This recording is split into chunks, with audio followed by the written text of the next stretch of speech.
Olá pessoal, meu nome é Ana Carolina Mendonça, eu sou advogada, pós-graduada em Direito de Família e Sucessões, pós-graduanda em Direito Civil e Processo Civil e professora de cursos jurídicos com ênfase em Direito de Família e Sucessões. No vídeo de hoje nós vamos falar sobre a impossibilidade de registro de filiação dos filhos havidos por inseminação caseira pelo provimento 63 do CNJ e a alteração do provimento 83 do CNJ, ok? Então vamos lá. Como eu disse, estamos falando sobre registro de filiação dos filhos havidos por inseminação caseira, tá?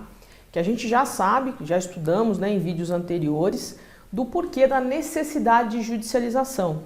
E hoje nós vamos explorar um pouquinho mais falando especificamente sobre o provimento, tá? Então o que nos impede de registrar uma criança havida por inseminação caseira pelo provimento 63 do CNJ? Bom, primeira coisa é que o provimento 63 do CNJ, no tocante a registro de filiação de filhos havidos por reprodução assistida, ele faz menção tão somente à reprodução humana assistida, ou seja, aquela reprodução que ocorre no âmbito de uma clínica de reprodução humana assistida. E o que então impede a gente de usar o mesmo provimento para registrar uma criança havida por inseminação caseira por este provimento? É um único documento, gente. Se vocês pegarem o provimento 63, vocês vão ler lá no artigo 17, incisos 1, 2 e 3, existe o rol dos documentos exigidos para que a gente faça esse registro de filiação. Dentre esses documentos, nós temos lá especificamente no inciso 2, a declaração do diretor da clínica onde foi feito o procedimento de reprodução humana assistida, dizendo qual foi a técnica que foi utilizada.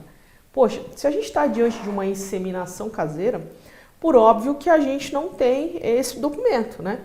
Por quê? Porque eu não tenho clínica, né? Eu fiz uma inseminação caseira, ou seja, eu não tenho clínica. Não tendo clínica, eu não tenho a declaração.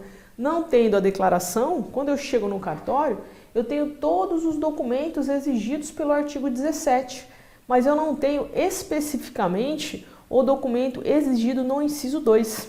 Então, é justamente a falta desse documento exigido no inciso 2 do artigo 17 do provimento 63 do CNJ que me impede de fazer o registro, tá? E a gente sabe que o cartório de registro, né, os cartórios em regra geral, né, eles precisam, né, se atentar a uma série de princípios, principalmente o princípio da continuidade dos atos registrais, quando a gente está falando de registro de imóveis, enfim. E registro das pessoas naturais, eles têm também ali as regras que norteiam os registros, né, e eles precisam seguir à risca, né. Então, o que vai acontecer? Se eu tive uma criança em sede de inseminação caseira e eu for até o cartório, eles vão se pautar no único regramento que eles têm, que é o 63. Mas, como eu disse, o 63 ele vai se basear tão somente sobre o registro dos filhos havidos por inseminação em sede de reprodução humana assistida, ou seja, em uma clínica. Então, se eu fiz uma inseminação caseira, eu não vou ter esse documento do inciso 2. Chegando até o cartório, o que o cartório vai dizer? Olha, está faltando aqui o inciso 2, eu vou negar o seu pedido de registro. O que a gente pode fazer nesse caso? Em sede ali, né, em sede de cartório, a gente pode suscitar uma dúvida ao corregedor, tá? O que é isso? O que é esse procedimento de suscitação de dúvida? O oficial de registro vai fazer um relatório e vai emitir, e vai enviar ao juiz corregedor, vai dizer, juiz corregedor, esse casal veio aqui solicitando o registro e eles não apresentaram o documento exigido pelo inciso 2. E agora eles estão insistindo no registro, enfim, como que a gente faz, né? Eu neguei, tá? Uma linguagem bem coloquial aqui para vocês entenderem. E então, uma vez suscitada essa dúvida, o juiz corregedor é que vai decidir se ele vai autorizar ou não o registro. Na maioria das vezes não tenho nenhum caso que eu tenha conhecimento de dúvida suscitada em sede de inseminação caseira e que o registro tenha sido deferido pelo inciso 2. Ah, mas eu conheço uma pessoa, um casal, que fez inseminação caseira e conseguiu registrar direto no cartório sem ação judicial. Ok. Antes da entrada em vigor do provimento 63, nós tivemos o provimento 52 do CNJ, né? que era o anterior ao 63. O 63 veio para revogar o 52. O 52, ele teve uma vigência curta, ele teve uma vigência de 1 ano e alguma coisa, não foi nem 2 anos de vigência, né? E o provimento 52, ele falava sobre a doação voluntária de gametas, tá? E com isso, alguns casais, durante a vigência desse 52, eles conseguiram fazer o registro, né? Mas foi um período curto, como eu falei. Ah, professora, mas o que fez com que esse provimento 52 fosse revogado e entrasse então o 63 no lugar dele? Muito simples. Esse provimento 52, enquanto ele esteve vigente, que ele fazia menção ao registro dos filhos havidos em sede de reprodução humana assistida, dentre os documentos que ele exigia para registro, ele exigia a identificação do doador. Acontece, gente, que a identificação do doador ela é proibida por meio de uma resolução de 1992 do Conselho Federal de Medicina. Então, eu ia até o cartório com todos os documentos, tá? Só que eu não tinha identificação do doador. O que o cartório dizia? Olha, não consigo registrar, preciso da identificação do doador. Eu, então, ia até a clínica e pedia a identificação do doador. A clínica, por sua vez, dizia para mim, olha, eu não posso te entregar a identificação do doador porque ela está protegida pelo sigilo da resolução de 92. Eu voltava então no cartório e dizia, olha, a clínica me disse que não pode me fornecer. Então, o oficial registrador novamente suscitava uma dúvida para que o corregedor dissesse então o que fazer, tá?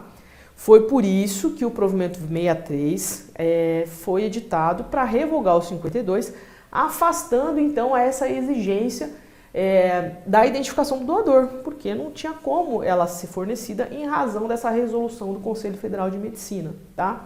Ah, professora, e o que agora tem a ver o provimento 83 no meio dessa brincadeira toda? O provimento 63, antes dele ser alterado, ele também, durante um curto tempo, ele permitiu o registro das crianças havidas por inseminação caseira. Não que ele versasse sobre inseminação caseira, mas ele versava sobre o reconhecimento da filiação socioafetiva em sede extrajudicial. E ele não estabelecia uma idade mínima. Ele dizia que o reconhecimento da filiação socioafetiva poderia ser feito no âmbito das serventias extrajudiciais, diretamente no cartório. Então, o que acontecia? Quando esses casais, né, que tiveram filhos por meio de inseminação caseira, chegavam no cartório com a necessidade de registro de seus filhos, muitas das vezes os oficiais encaixavam a situação, vamos dizer assim, no provimento 63, na questão da socioafetividade, e então registravam a criança. Acontece que veio o provimento 83 e revogou parte do provimento 63. Revogou em qual parte, professora? Ele passou a exigir uma idade mínima para o registro da filiação socioafetiva em sede de cartório. Ele passou a estabelecer uma idade mínima de 12 anos para que eu registre uma criança por socioafetividade de maneira extrajudicial. Com isso, ele então anulou, impediu que fosse então feito o registro de sede de inseminação caseira como se fosse socioafetividade. E aí fechou-se o cerco e impossibilitou-se que esses reconhecimentos fossem feitos de maneira extrajudicial, tá? Então é por isso que hoje a gente não consegue utilizar o provimento 63, tá? E por que eu trouxe essa exemplificação do provimento 83? Por 2 motivos. Primeiro, para vocês entenderem o que é que mudou, tá? Que muitas vezes se olha, mudou a lei. Não mudou lei nenhuma, porque nem lei a gente tinha esse provimento. Ele foi, então, revogado parcialmente e estabelecendo-se um limite mínimo de idade de 12 anos, tá? E por que isso aconteceu? Porque algumas pessoas estavam fazendo mau uso desse provimento 63 para regulamentar uma adoção ilegal, uma adoção intuito personae, por exemplo, tá? E também por que é importante a gente destacar essa questão do 83? Porque também existe muita informação equivocada. Às vezes eu recebo casais que dizem assim, olha, a gente foi ao cartório, a gente está procurando um advogado porque nós fomos ao cartório, o cartório disse que só é possível que a gente faça esse reconhecimento da nossa criança quando ela tiver 12 anos. Isso não existe, gente. Essa questão dos 12 anos seria tão somente se eu buscasse o reconhecimento em sede de filiação socioafetiva extrajudicialmente, tá? Mas existem outras formas de se buscar esse reconhecimento, que é a via judicial, ok? Então, recapitulando, no vídeo de hoje nós falamos sobre as razões pelas quais não se pode mais registrar uma criança à vida em sede de inseminação caseira pelo provimento 83, pelo provimento 63 do CNJ, e a alteração que foi feita pelo provimento 83, que não nos permite mais o reconhecimento da filiação socioafetiva, estabelece esse limite de 12 anos, mas não quer dizer que a gente não possa obtê-lo por outras vias, ok? Espero que vocês tenham gostado, nos vemos no próximo vídeo, obrigada!